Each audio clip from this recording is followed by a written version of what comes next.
नमस्कार। आज के वीडियो में सभी का स्वागत करते हैं। कक्षा 7वीं विषय हिंदी पाठ 6वां परिश्रम ही पूजा पन्ना क्रमांक 13 उसमें 6वां और 7वां परिच्छेद हम देखने वाले हैं। तो इससे पहले आपने एक बालक की कहानी देखी है। तो बालक अनुत्तीर्ण नहीं था क्योंकि वो बहुत कठिन परिश्रम के साथ पढ़ाई करता था। तो फिर वो उत्तीर्ण भी हो गया क्योंकि उसकी बोलने में दृढ़ता थी और परिश्रम करने की इच्छा थी और परिश्रम किए हुए उसको जानकारी भी थी। तो आगे वाला यह स्क्रीन देखिए। व्याकरण के आचार्य कैयट दिन भर आजीविका के लिए परिश्रम करते और रात्रि को जागकर व्याकरण लिखा करते।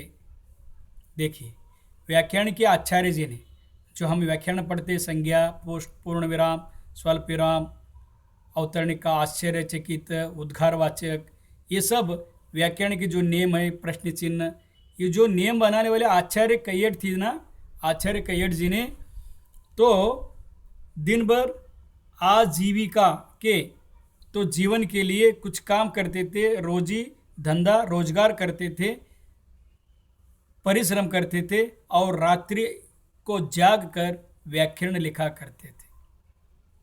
रात्रि को व्याकरण लिखा करते थे। इससे उनका स्वास्थ्य गिरने लगा। इससे क्या होने लगा? उनका स्वास्थ्य, शरीर का स्वास्थ्य जो धीरे धीरे गिरने लगा। उनकी पत्नी ने ಆಗ್ರಹ किया। ಆಗ್ರಹ ಅಂದ್ರೇನು? ಒಳ್ಳೆಯವರಿಗೆ ವಿಚಾರ ವಿನಿಮಯ ಮಾಡಿ ಅವರಿಗೆ ವಿನಂತಿ ಮಾಡಿದಳು। ಏನಪ್ಪ ಅಂದ್ರೆ, आप समाज के लिए महत्वपूर्ण कार्य कर रहे हैं। आप समाज के लिए महत्वपूर्ण कार्य कर रहे हैं। घर का खर्च चलाने की चिंता आप मुझ पर छोड़ दीजिए। आप समाज के लिए बहुत अच्छे महत्व की काम कर रहे हैं, तो घर का खर्चा चलाने की चिंता आप मुझ पर छोड़ दी। किसने कहा? आचार्य कैयट की पत्नी ने अपने पति से कहा। तो देखिए, उसके बाद परिश्रमी व्याख्यानाचार्य अपनी, आगे वाला स्क्रीन में देखिए, अपनी पत्नी से बोले, तुम घर कैसे चलाओगी? तुम घर कैसे चलाओगी? वह भी घोर परिश्रमी थी। वह भी यानी आचार्य कैयट की पत्नी घोर परिश्रम थी। आश्रम की सीमा पर खड़े कुश की मैं रस्सियाँ बनाऊंगी। कुश की रस्सियाँ, सीमा पर खड़े हुए, कहाँ? ಆಶ್ರಮ के ಹುಲ್ಲಿನ ಕಡ್ಡಿಗಳಿಂದ ನಾನು ಏನು ಮಾಡ್ತೀನಪ್ಪ ಅಂದ್ರೆ ರಸ್ಸಿಯ ದಾರವನ್ನು ತಯಾರು ಮಾಡುತ್ತೇನೆ ಅಂತಕ್ಕಂಥ ಅವರು ಹೇಳ್ತಾರೆ। पति पत्नी के बीच में संवाद चल रहा है। आप एक दिन जाकर साप्ताहिक बाजार में बेच आइएगा। एक दिन जाकर साप्ताहिक बाजार में बेच कर आइए। घर का खर्च इससे चल जाएगा। आप व्याकरण की रचना के लिए अधिक समय निकल सकेंगे।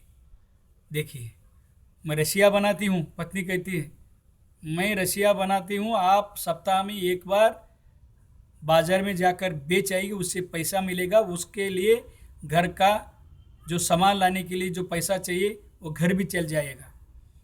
तो आपको व्याकरण लिखने में अधिक समय मिलेगा।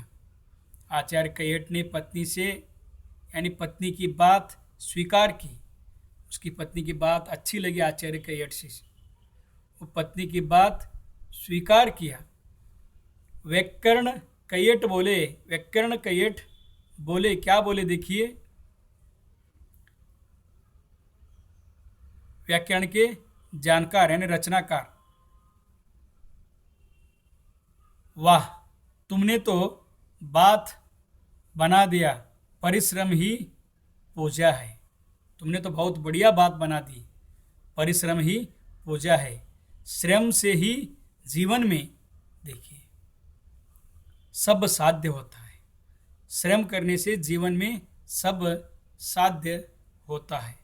अब तो शीघ्र सफलता मिलेगी, आगे चलकर उन्होंने यानी आचार्य कैयट जी ने अद्भुत अद्भुत बहुत अद्भुत व्याकरण की रचना की। यह पुस्तक आगे चलकर विद्यार्थियों के लिए पथ प्रदर्शक का काम करने लगी। जो पढ़ने वाले बच्चे थे, विद्यार्थी थे, उनके जो मार्ग में ये पुस्तक आचार्य कैयट हुए लिखे सो पुस्तक उनको बहुत उपयोगी होने लगे थे। ये देखिए आचार्य कैयट और उनके पत्नी, देखिए फिर एक बार देखिए आचार्य कैयट जी, उनकी पत्नी, ये जो व्याकरण की भाग लिख रहे हैं, देखिए समझ में आ गई। चलो यहीं पे इस वीडियो को विराम देते हैं। ध्यान से सुनिए, व्यवस्थित देखिए। तब तक के लिए धन्यवाद। जय हिंद, जय महाराष्ट्र, जय कन्नड़ाम्बे। बहुत बहुत धन्यवाद।